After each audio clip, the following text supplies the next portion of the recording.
Good morning, students. Students, in this session, we will discuss about multiple row functions, which are also known as aggregate functions.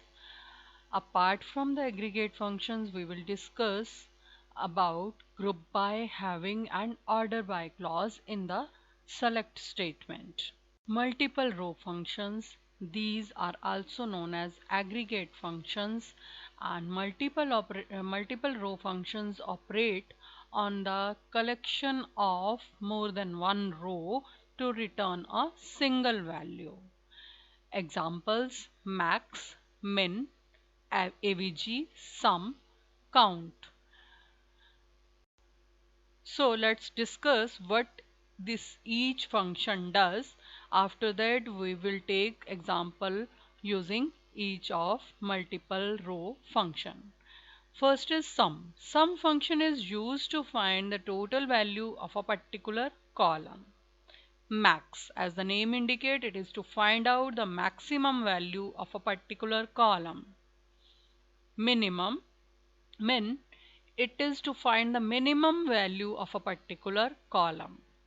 AVG, AVG finds the average value of a particular column. And count, count function find the number of values, or you can say the number of rows of a particular column. See the table EMP, which is having three columns: code, name, and sal. We will take this as a base table for some of the aggregate functions. You can see in the sal column there are null values also. Null values are excluded while aggregate function is used. Order by. Order of the rows returned in the query result is undefined. Order by clause can be used to arrange the rows in a table. But one point which is very important, that is, if you are using order by clause, it must be the last clause of the SQL statement. Means after order by, any other clause you cannot add. You can specify an expression or an alias name or the column position as the sort condition. Syntax for the order by clauses: select expression from table. Here expression can be star or it can be column 1, column 2, etc. Where condition, that is optional, then order by single column or more than one column can also be specified.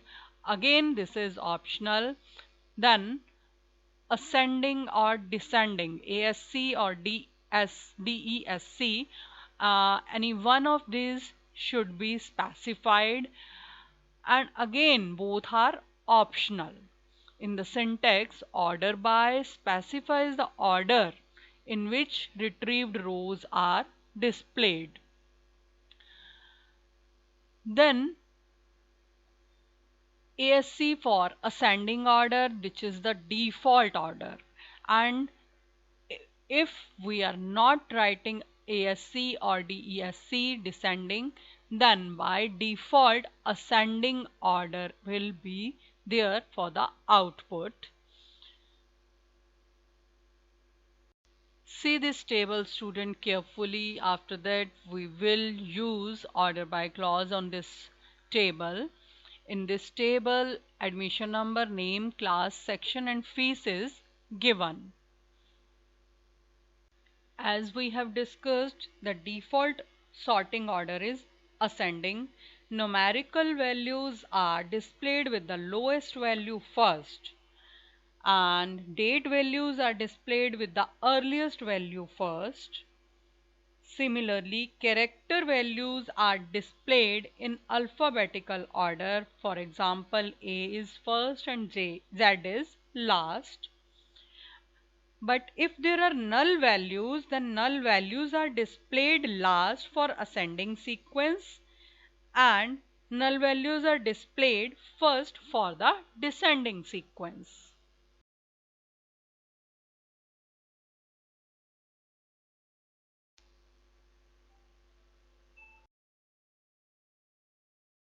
To sort the records on the column fee in descending order, the query will be select star from student order by fees DESC. Here the DESC keyword is used for descending order. Sorting by multiple columns. You can sort the query results by more than one column also if required. Sort limit is the number of columns in the given table. Suppose there are 5 columns in a table, you can write 4 columns in the order by clause. Uh, Generally, all the columns are not used in order by clause, but there is the limit that you can sort up to a number of columns in a given table. In the order by clause, specify the column and separate the column name using commas. If you want to reverse the order of a column, specify DESC after its name.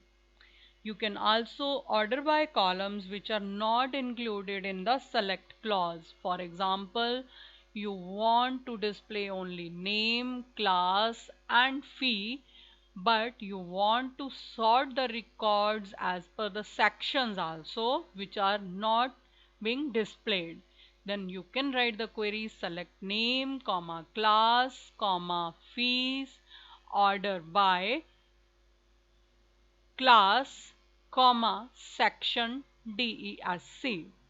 Similarly, one more query. If you want to display all the records from the student but you want to sort as per the fee in ascending order, and if the fee is same, then according to the class in descending order, and if the class is also same, then as per the section record you want to display, then the query will be select star from student order by fees ascending, comma class DESC, comma section ASC. By clause, the SQL group by clause is a clause which enables SQL aggregate functions, or we can say multiple row functions for grouping of information. This clause is used in collaboration with the select statement to arrange the similar data into groups. It is used when aggregate functions by group are required. Aggregate function, any aggregate function, for example, sum, max, min, count, etc. One thing which you must remember is that all the group functions ignore null values in a column. You might have understand that if you have to divide the table of information into small groups, then group by clause is used. So it will be more clear from this example that to display the number of students in each class, query will be select count star comma class from student group by class. Means we want to divide the whole records into the number of groups based on a class, and in each class we want to count the records. So the query is select count star comma class from student group by class. Here we are grouping the records based on class. One more query. To display the sum of fees for each class, query will be select class comma sum fees from student group by class. You can see from the output it is displaying the output as that for class 11th sum of fees is 7,000, for 12th sum of fee collected is 8,500, and for class 10th it is 2,000. As we have discussed earlier also, that where clause is used only to place condition on the selected columns. But sometimes we have to place condition on the groups created by group by clause. In that case, having clause has to be used, because in group by with the group by clause, where clause will not be usable. Having clause, we can say it is used to specify which groups are to be displayed and what are the further restrictions on the groups on the basis of aggregate information. Actually, the steps when you are having when you are using the having clause are, first of all, rows are grouped, then group function is applied on the group, then the group which matches the criteria which is mentioned in the having clause, they get displayed. Having clause can be placed anywhere before group by clause or after, but it is always recommended that you should place the group by clause first, because that is more logical. This example, display sum of fees which is more than 5,000 for each class. SQL statement will be select class comma sum within parentheses fees from student, group by class, having sum within brackets fee greater than 5,000. You can see in this clause we are not using where. Instead of where, because we are using group by clause, we are using having. So that's all with this session.